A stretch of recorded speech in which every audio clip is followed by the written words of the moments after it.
Hello, good morning to you, and many thanks for joining us. You're watching Galaxy today, coming to you from Galaxy Television. It's the May 29 inauguration day, as President Muhammadu Buhari and his Vice Professor Yemi Osinbajo will be inaugurated for the second term of 4 years once again today, as well as other state governors across the Federation will be inaugurated today. Here in Lagos, the governor-elect Babajide Sanwo-Olu will be taking the helms of affairs today from Governor Akinwumi Ambode, and of course he'll be joined by his deputy Hamzat Obafemi. That's in Lagos. We'll be giving you updates from other states as well on the show this morning. Welcome once again. I'm not alone in the studio. Yes, of course, he's with Uche Onyekuluje, and a good morning to you, welcome. I don't know if I should say Happy Democracy Day, but whatever it is a new dawn in Nigeria. We're hoping that this new administration is going to work things out, not just for our own benefit, but at least to the betterment of Nigeria. Okay, so Justin, I don't know if I should say I'm feeling goosebumps, or I'm saying that, or should say that my prayers have been answered, or Nigerians' prayers have been answered as we merge into this new era. I almost would like to ask if everyone could actually answer this question, what their expectations are. Let me start with you, Justin. What are your expectations as we enter a new administration?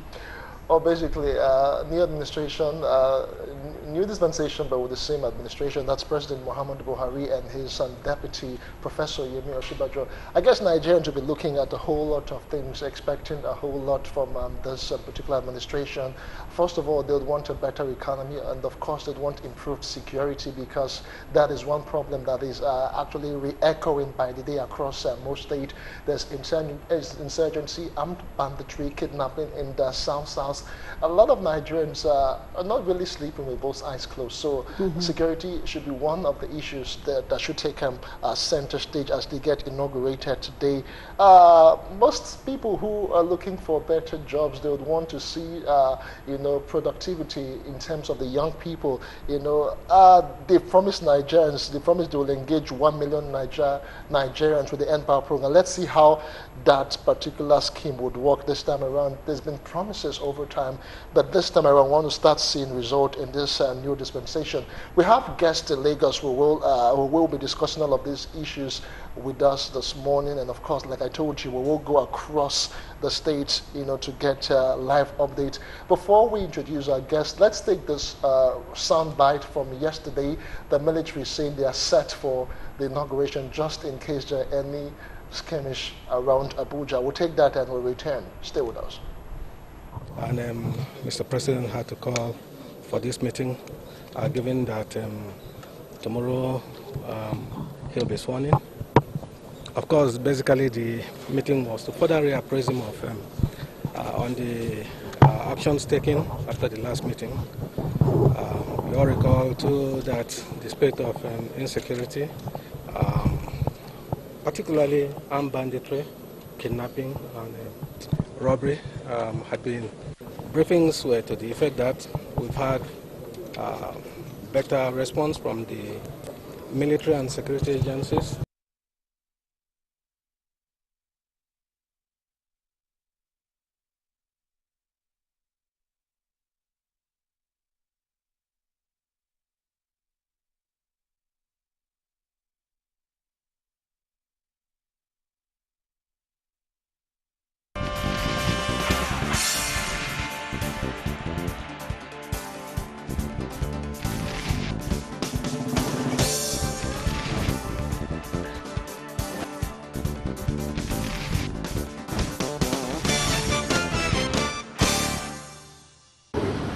A solid foundation has been laid with pragmatic and realistic policies and programs of urban renewal, physical planning, transportation, agriculture, all of which now have the globally required master plans and developmental guidelines.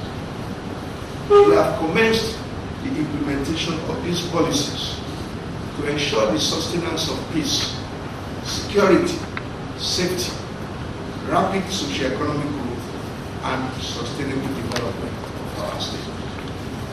The net result of this is the improvement of the quality of the lives of our people and transformation of the political and socio-economic. Since government is a continuum, as we now hand over the baton to the incoming administration, it is our prayer that they sustain and build on the gains of our administration.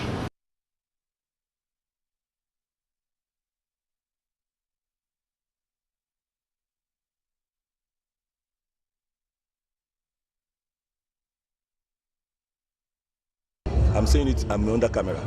Take Chief Oshoba, take Daniel, put them together. Let them point. Once they say this is our project, I'll show them 10. Even in axis of Ijebu, even in axis of Yewa, I will show them. Abeokuta is for all of us. It is not as if what they are saying is correct. They said it's the only did Abeokuta, governor of Abeokuta. I'm happy to be governor of Abeokuta. If I ever have to come again and again, I'll be governor of Abeokuta if they want to classify me like that. Ask them, the people that came before me, they could have said they are governor of this place too. If they said they are governor everywhere, let them come and point at what they did that's better than what we did. The best of road, that's what they use. They don't, my road, that's what they use. In Ishagamu, everybody must, they will not turn the first one. They must go to and use the one they said Amazon did not do anything. Obanewale, go and look at the road. We passed there today, and seeing is believing. Pictures don't lie, and that's why it's a challenge. I told them that immediately I finish as governor, then I'll be able to speak. I'm ready. I will challenge any of them. And let me say this again. Any project, any of our projects, if they're able to achieve it twice the cost that we have done it, believe me, I will come out to salute them. Any of our projects, if they're able to do it twice the cost that I am living, we did it with, I will salute them because I know what I'm saying. We work our hearts out. Indeed, we have something that we call open standard, using minimum input plus effort to get maximum output. That's what we've done.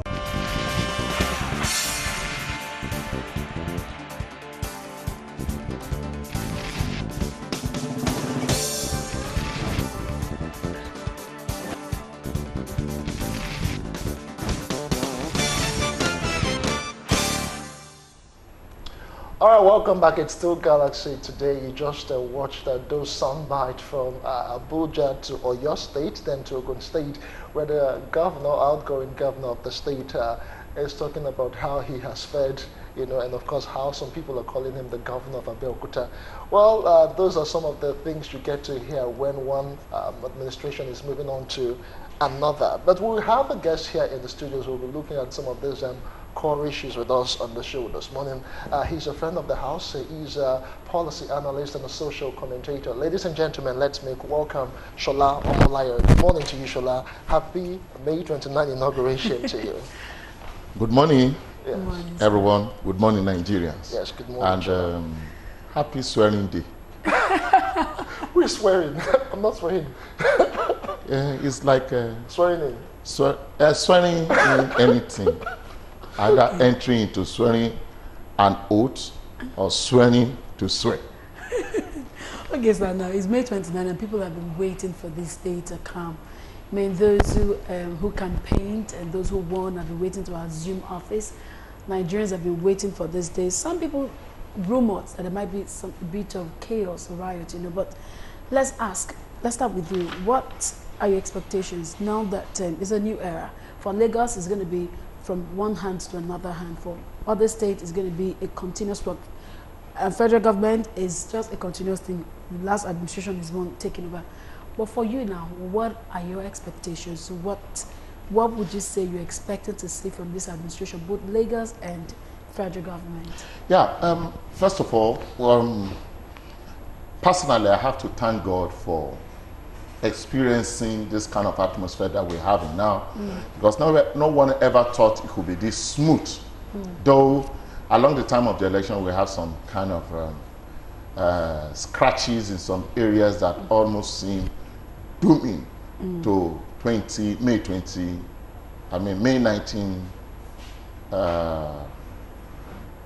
29th day today we find ourselves. We're thanking God, and we also thank those individual, the elective officers and the appointed ones who tried their best to make things work, not until the 28th of yesterday when most of them resigned from their position and willing to move to the next level, God willing. And I come to realize that most of the time we don't appreciate the effort of some of our past leaders. We criticize them a lot. We almost never see something good about them. And now that I'm going to start with Lagos State before we get to the national level, we appreciate the effort of all the past leaders. I may not like some of the policies of some of these individuals. I don't fear to mention him. Asiwaju is a very lucky person who assumed office between the major 1999 to year 2000, and he was able to bankroll some certain developmental project here in Lagos.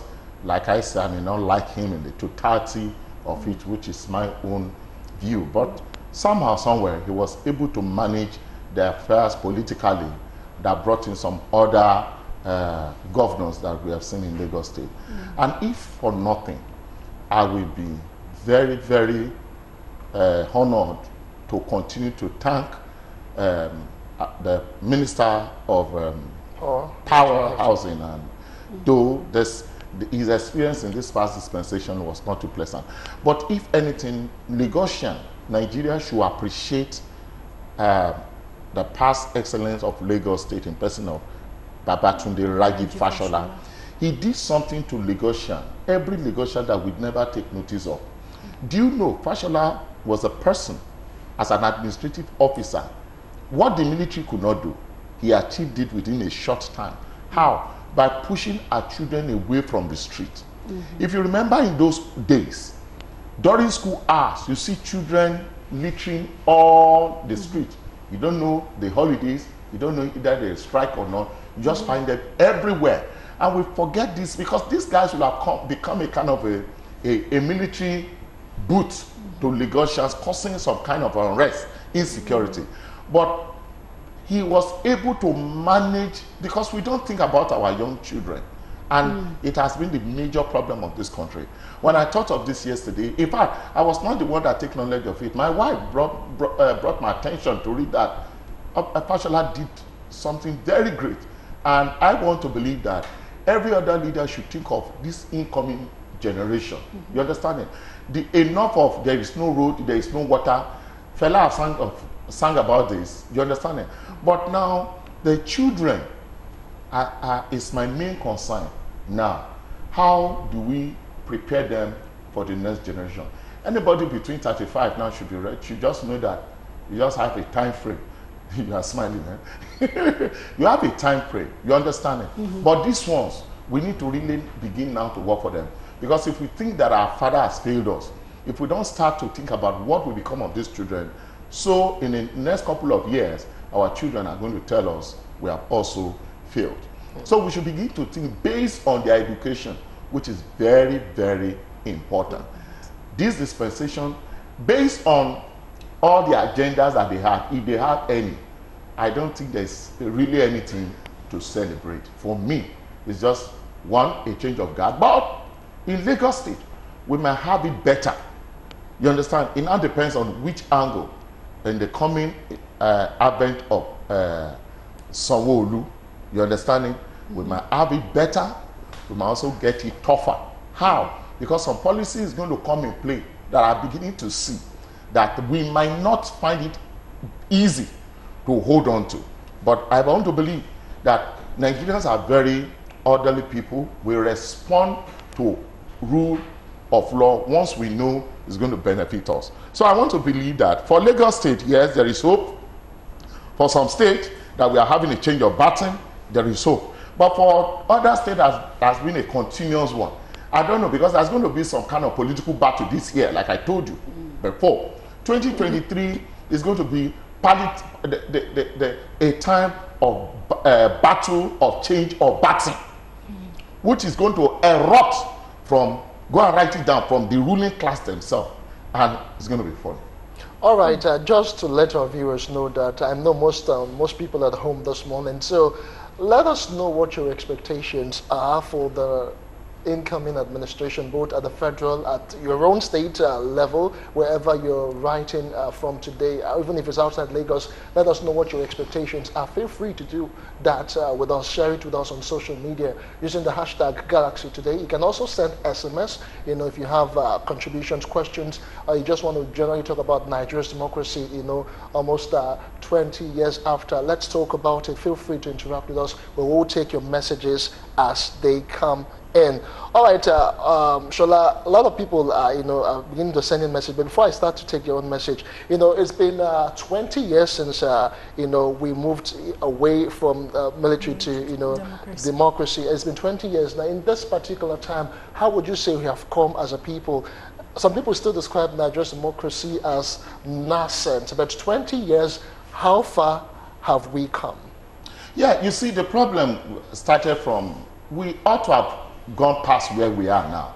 See, don't blame some of these politicians that you find on this stage. I want to believe that this is when Nigeria, 1999, by year 2000, when was the time Nigeria entered into his full independence, not being controlled by powers that be from the international world, outside the business play that is played all over the world. No government will come into play, either from America to China. You see interest from international body trying to doctor who is that leader that you guys are going to bring in, so as to know how to support some of these leaders. You see the practicality of it in the case of Donald Trump.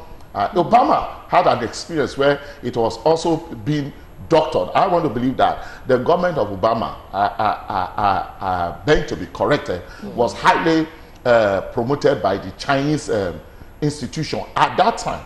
And when Donald Trump came, he felt that it should be an indigenous government where the people will benefit more, not the international body. And that is why you will see the problem, the rift between the international body, the business men in the state of America who are foreigners, not the indigenous themselves. So in Nigeria, what we ought to have experienced in the days of 1979 or 1963, we were unable to do so.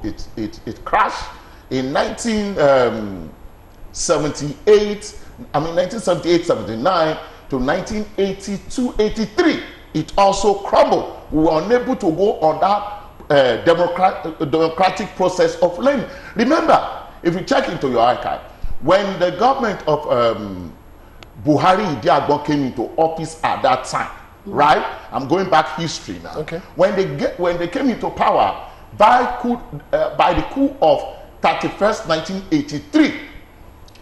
Remember, baby, if you check your archive, by 1984. Gani Fawani of blessed memory, that great activist leader for Nigeria, was crying, weeping, wailing that Nigeria is almost 20 years backward, that they would have allowed us. Yes, it is the same problem that the military were complaining about. Understanding the fact when there is a coup, you always see the head of state, people will say Buhari is the cause. I don't want to celebrate Buhari here. We're just going back history. You understand? We need to learn. People will see that when there's an execution of a coup, you would think it's the head. That head of state at that time is the one that pioneered the coup. No, there are people who organize coup and execute it. Most time, they bring in someone to come and head the purpose why they came into office. And when Buhari came and Idiagba at that time, they came also to correct the menace that were being practiced by some of these civilian, the so-called Democrat. Remember, in the parliament, no bill was signed for over 4 years at that time. So what we are experiencing now is a fallout of what we ought to have learned from in the days old. So if we want to be very educative and to speak the truth to ourselves, Gani was crying, knowing fully well that it should have been a learning process. They would have allowed the corruption to take place in the process. Some will be harassed, some will be jailed, and it's like a newborn baby. There is going to be a time you bathe the baby, and at the time the baby is going to crawl and walk. So I want to believe that it's still on the learning process. All right, we'll come back to you, Shola, but let's go now to Abuja. Let's find out what's happening right now. We have our senior correspondent, Godfrey Ishomege, standing by from the Federal Capital Territory to give us an update on the May 29 inauguration at the FCT. Good morning to you, Godfrey. Yeah, many thanks for joining us on Galaxy today. What's the situation on ground as we speak?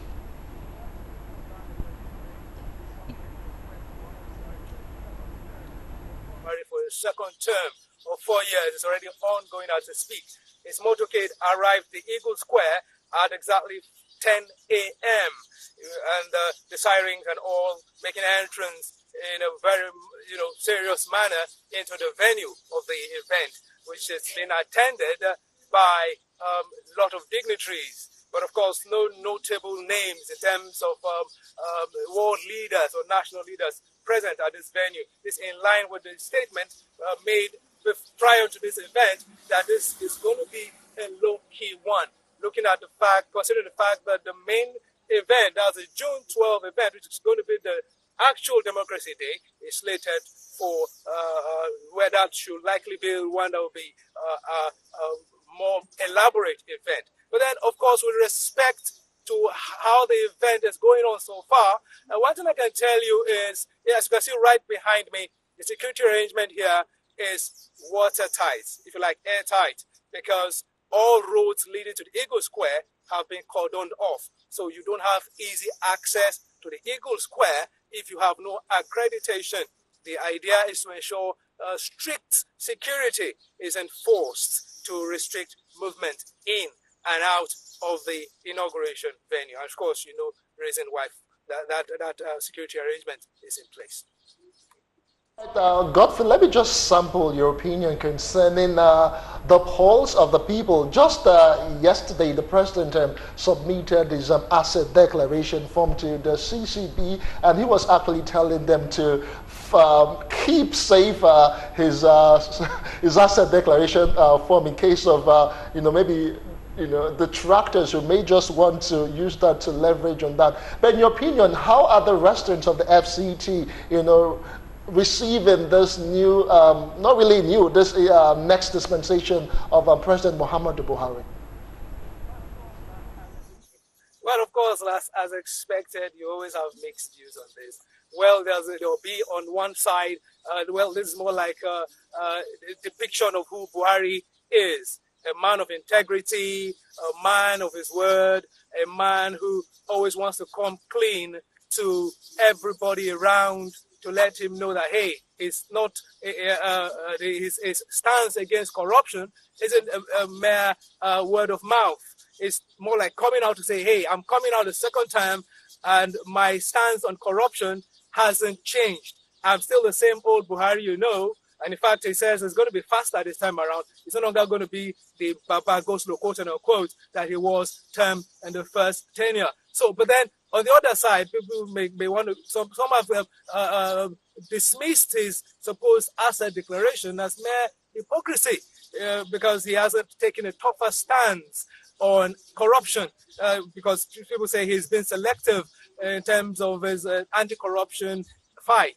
People have said, well, he kind of sees those people in his party ranks as saints, while those at the opposition as demons, if you like, sinners, if you like. So he isn't sincere enough. So this coming out to explain, to tell the world that he doesn't own a house, doesn't own shares or some things, doesn't hold much water. They want him to take a tougher stance in terms of the action, in terms of taking concrete steps, taking convincing steps in fighting corruption across party lines without being selective. So basically, as you know, it's always mixed. On the one side, they are hailing him for that. On the other side, he's receiving bashing and criticism for what they term hypocrisy. Justin. Much. We've been speaking with senior correspondent and, of course, National Assembly correspondent there, Godfrey Ishomege, bringing us up to speed with the May 29 inauguration at the Eagle Square in Abuja. Many thanks once again, Godfrey Ishomege. Okay. So you dropped in smiling. What's going on? Yeah, it's okay. Hearing about this asset declaration thing just makes me laugh that corruption is not about putting people to jail. It has never helped. It's not about parading people in the law courts and making an assertion of the paper money. Corruption is beyond that. Okay. Corruption is a character, an inbuilt character, and you can segment it. So if somebody has 1 house and 10 houses, so what? Even the Oba, the late Oba of Egbeda has houses. And you can't say he's corrupt because he has a lot of houses as an Oba. Because before he became an Oba, he is a businessman, you know. So that is not the issue. The big man of Africa, in person of Dangote, go and check out. I don't think Dangote has houses anywhere in Europe. Neither does he have houses in Nigeria. Maybe 2. Maybe 1 in Abuja. And maybe his family house. I'm not too sure the one he's having at that, somewhere around the jet in BI. You know, maybe it's his own property if it's not rented. You know. So having property is not, I mean, the issue of corruption is not paper money. How is our health sector being managed? What is the character of the nurses and doctors? Are they well treated? The minister that manages all of this is, how do you put check to them? How do you manage them? It's about character. How do you see the Nigerian of today and of tomorrow? When you don't have a right heart to a nation, it's corruption. They say that the Bible makes it so clear that the heart of the man is desperately wicked. That is corruption. That what he can even do to himself is not too shopping, dangerous. It's corruption. Corruption goes, you say they gave up. We are so dull. And they fix us in that manner. Like a computer. What you garbage in is what garbage out. Corruption is about paper money. That is what I said in June 2015 when this government came into office. I said, come, if you are coming to do right for this nation, you can come with an olive branch with your left hand and the sword of judgment with your right hand, but present the olive branch of peace. You can tell Nigerians to have a rethink, like what happened in the United States of America by J.F. Kennedy Jr. Go and check the story of J.F. Kennedy Jr., how he became the president. He was a corrupt guy. But within months, his way of policy changes, and that is how America begins to change. You understand it? Yeah. So we are so sectional to one part of corruption. Like, okay, how much is Nigerian budget? Do you know our budget is lower than what we should be? We are on $9 billion, $9 trillion budget. Go and check the budget of South Africa, almost times 2 of ours. And South Africa is just under 70 million in population. We are running over 150 to 160 billion. And you are giving us 9. Who is it? Either the legislator, because see, there's something that is wrong with our governance in this nation. And that is why we keep rolling around. Can we for once, can one leader come and tell Nigerians that let's tell ourselves the truth? We've been fooling ourselves all this year. That is what I want to see in this next government. Okay. Where what we ought to expend 50 naira on, we are managing 30 naira because we don't want people to shout so that they won't say we are party. Can we be honest to ourselves? Check the budget of Egypt. These are developed countries where their roads and water is still functioning aright. Not to talk of a state. Look at what we are today. When they are, see, we just pray. Okay. This issue of they should go beyond scratching, because if you are fighting corruption based on paper, the same thing they did when they came when they had the problem in 1963. It is what happened. It is the same thing that happened in 1983 when they came to power. You understand it? And the same corruption because of money or certainty. That is why Babangida would not even give a timetable of handing over when he came into office in 1985. Because that was the same thing they were telling us. Orderliness, trying to correct the wrong. We should go beyond money fighting. Let us talk about things that happens to every Nigerian. All right, we're getting them feedback. Let's take some of them before we go to our correspondent to get live feeds. Nigerians are reacting. We have this one from Omar Garba from Jigawa State. He says, good morning, Galaxy TV. Expectation from the federal government and state governments of ours is to focus and ensure rule of law, good governance, justice and fairness, accountability and equity in economic sharing, because we lack implementation of such things, and to build our nation to the great height. That's from Comrade Omar Garba from Jigawa State. This one says the 29th May 2019 is not like 29 May 2015, because 2015 the Nigerians have hope of the incoming government. The Buhari's government was okay. I can understand the grammar. Truly, Bikunle is a governor of Abeokuta because he did not do anything for us at Ota. Our president should focus on the aspect of economy of this country and corruption. Please let us know your name and what state you're writing from. Apply inauguration. Okay, happy inauguration. Sound like apply. Happy. Okay, happy inauguration day.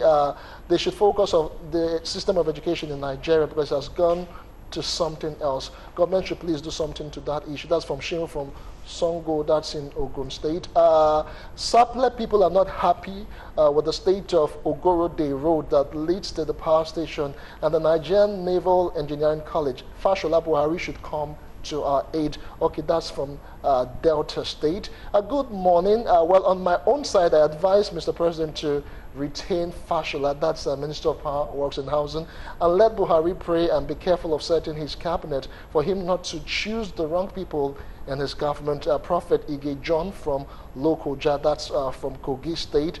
A country that cannot maintain potholes on Lagos-Abeokuta Expressway, I think low of the inauguration.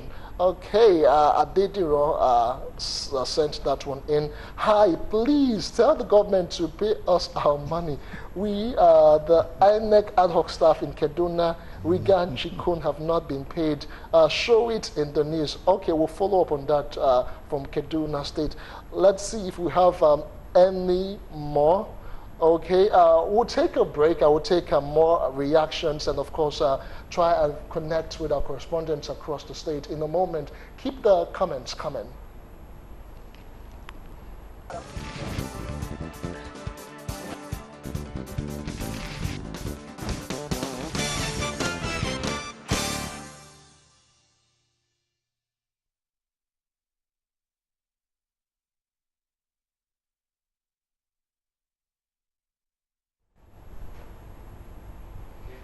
All right, welcome back. It's still Galaxy today. Well, we'll bring you that live feeds in a moment when we are set. That's the inauguration ceremony of the incoming governor of Lagos State, Babajide Sanwo-Olu. We'll get back to that in a bit. We'll still have Shola Omolayo with us here in our Lagos studios. Okay, fine. You've talked about Abuja. You've talked about what the federal government should do. Let's stay in Lagos for a bit now. Let's look at the man, Babajide Sanwo-Olu. He is the next person that will take over the hems of affairs in Lagos State. In your opinion now, looking at his pedigree and how far he has come, what are Lagosians expecting to get out from him? I want to believe that the people who trusted him to move into the campaign train at that time would have seen a lot of potential in him. And some few days ago, watching him, listening to him speak, I want to believe that he knows what is coming to do, because Lagos is like a mini Nigeria, and so much is expected of him. And I think government is going to be about continuity. I can see the relationship of these two guys. Yesterday, the governor himself, the outgoing governor, he's not outgoing anymore, had handed over the baton to Sanwo-Olu. I think that was done in a very ceremonious way yesterday. So I want to believe that the other ceremony of the swearing in takes place, and immediately is going to move into action. I want to believe that it's going to be someone who knows what is coming to face and execute. Why? If you listen to him very well, his agenda has been written for everyone to see. Yes. Through that, it talks about networking, and by networking, he made a statement concerning Apapa gridlock. And when he made that statement, 48 hours later, the federal government made their own pronouncement of 72 hours. He was talking about 60 days. The federal government was also talking about 72 hours. And I think the 72 hours have overlapped, and the people of Apapa are still groaning. Though we were told that they are still meeting, maybe after the both pronouncement, they both come together to see a permanent way of managing the situation of Apapa. If they can manage Apapa, then they could be able to manage other network that we have in Lagos State. Yes. Because hold up is a major issue in Lagos State. It consumes your money, it consumes your time. It causes a lot of health hazards. Yeah. Health hazards to a lot of Lagosians. And I believe from that angle, he's going to do well. I want to pray he's going to do well. And they should not abandon some of the projects that Ambode has been working on. This delay tactics of project, I don't want this coming government to embark on it. You will notice that at the time of Ambode, from in areas where he has worked, I find out that it is not all Lagosians that really benefited from that road structure that Ambode put in place. But in areas where they worked, where they really benefited from that project, you will discover that project that used to take other agencies or government 4 to 6 years, under 9 months, 12 months, 16 months, it is done. I was so shocked in my life that the bridge, the overhead bridge you have at Abule-Egba is done under 18 months. I never believe it is possible here in Nigeria. If it has been Obodo land now, I would say in the international, I would say it is very possible. But in Nigeria, that someone could do that, come on, let us appreciate it. The job he also, if the job is doing along this dual, I mean, reconstruction of Oshodi, Abule-Egba road. These are roads that takes hundreds of years before the completion.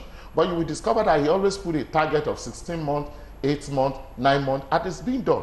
I want Sanwo-Olu to, His Excellency Sanwo-Olu to please go beyond that level where, because this past government, they were working both in the day and in the night time. Okay, Shola, we'll come back to you. Looking at the May 29 inauguration across the state, we'll try and rejoin Kelly Egiga. We'll take a quick break and return with more. Just stay with us.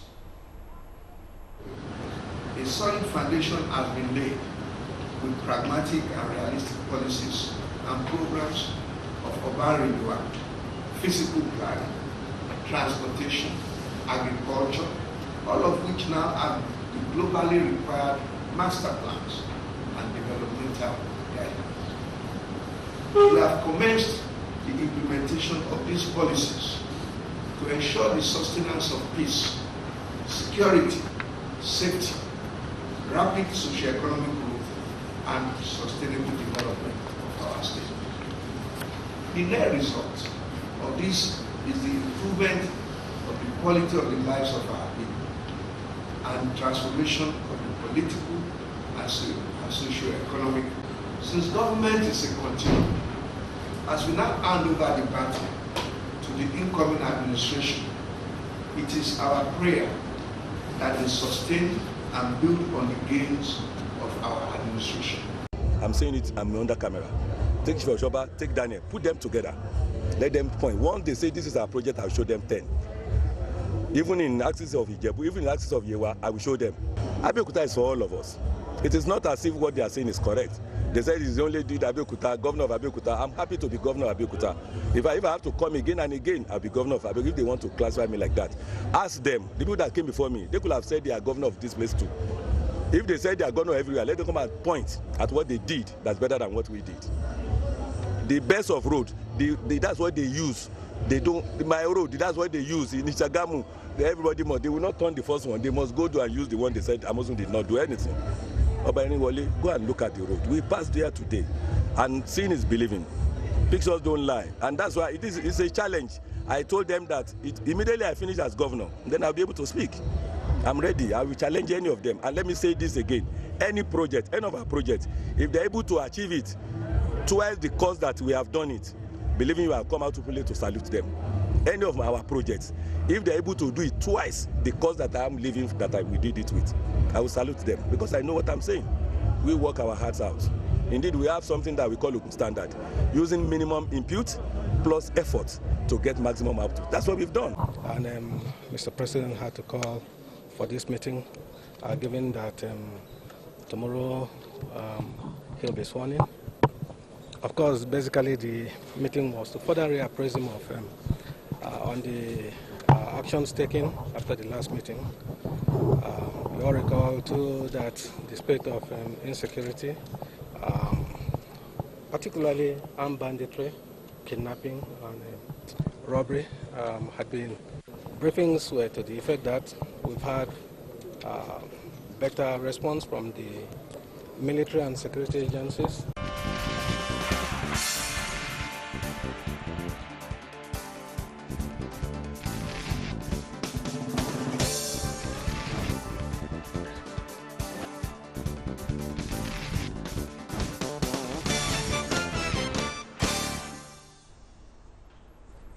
All right, welcome back. We'll try and get some more reactions. You just watched what happened in Ogun State and on your state just yesterday.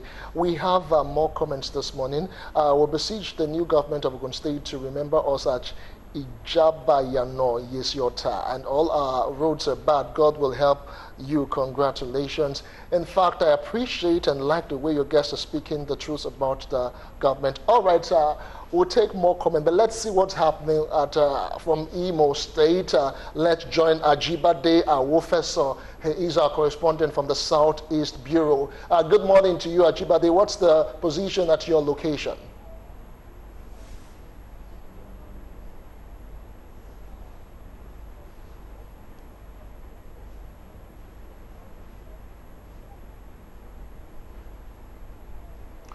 All right, we'll continue with more reactions. I will try again and connect with Imo State in the course of the show. Keep your questions and your comments coming.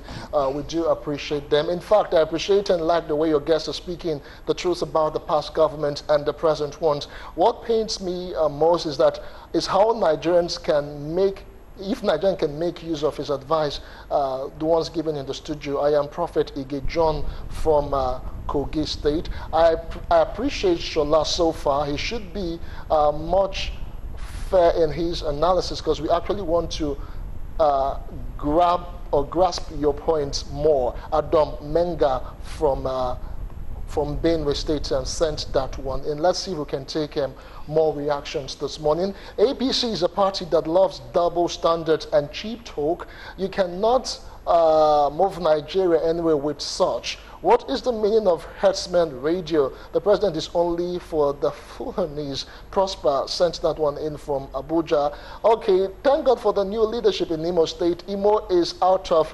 liberalism or Iberiberism. That's what you said. Finally, Ogugwa Chimezie. Okay, happy inauguration day. Please, the president should focus more on education and the health sector. In his second term in office, Daniel Chukwu sent that one in. Okay, we should thank all the outgoing executives, both local, state, and federal, for their developmental contributions during the period. This is Chris from Computer Village. What are our leaders doing for us, the youth? We, the engineers, have no future here, no work. Nothing works here. I need support from this nation. We are the leaders of tomorrow. Thank you, Chris from Computer Village. Good morning, Galaxy TV. The government should focus more on insecurity, and the president should be careful when selecting his cabinet members. May God make it easier for us. Zainab Funtwa in Katsina State. Leadership from above, I wish him leadership from above. That's what you're wishing him. Godwin Chukwu, Kenyi, send that one from Kaduna State. Shola, in the closing moment of our show, some people wanted you to just be more elaborate, as per, your analysis. But still, let's talk about going forward. This is the next 4 years it starts today for President Muhammadu Buhari. If you're just to advise, again, I know we have talked about this thing, but I want to get your reaction concerning this issue of insecurity, because it is going on unabated, and if Nigerians cannot really sleep well, I don't think there will be much development. What are your thoughts really concerning security of Nigeria? I think I don't know why the president find it very difficult to change baton. This security is not about monopolizing a person. You might think somebody is strong, had an experience, and it might be weak. There can be some deficiencies in some areas. If you notice that something is going wrong, you can change your officers. Because it's a sensitive environment. I don't know why he's doing that. The person who is managing the affairs of security, I think he has due for retirement for a long while. Yes, you can call him to assist, but bring in nobody. You understand it? Because I can't marry the two together.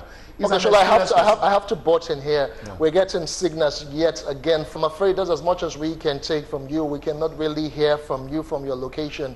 All right, but Trust Galaxy TV will get you update on that in our subsequent bulletins. Watch out for that from midday. Many thanks once again, Kelly Giga. So please just wrap up your thoughts. Please. Yes, I think I don't know.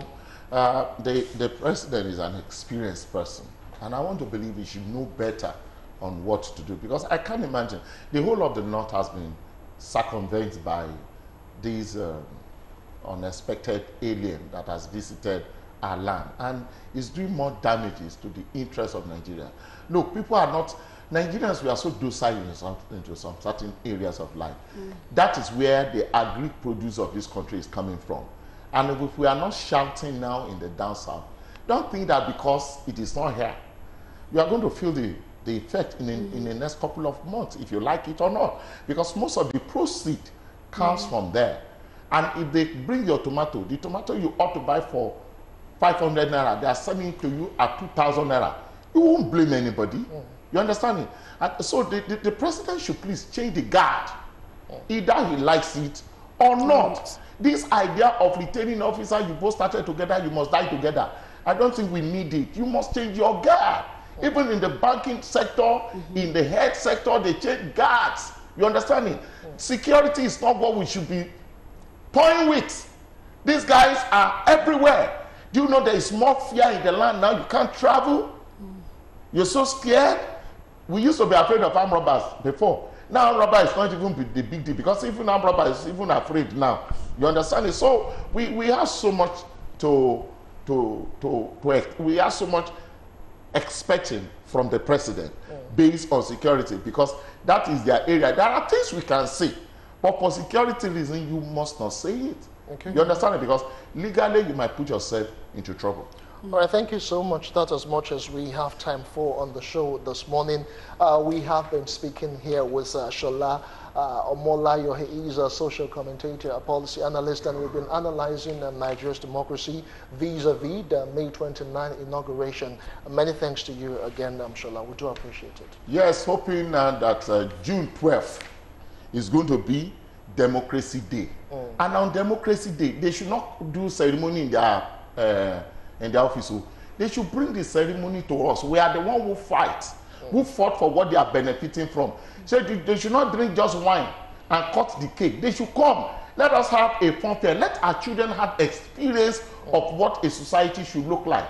A full match pass. Wait. All right, we have to do, Shola. We want to match. Our children want to match. Old people want to match. We will match on June. And let them bring juice for us, not pure water. All right, Democracy Day. It was democracy we used to. Shola, it is pure water we used to fight democracy. All right, that's the bring size juice for us. That's the size of the show. Good morning, Nigerians. We must say a very big thank you to all of you who have sent in messages. I would do appreciate it. And of course to Godfrey Ishiomage, who joined us from Abuja, giving us a live update on the inauguration at the Eagle Square in Abuja. Many thanks once again. My name is Justin Akadonye. And I'm Uche Onyekuluje. Do have a wonderful Wednesday. Bye for now.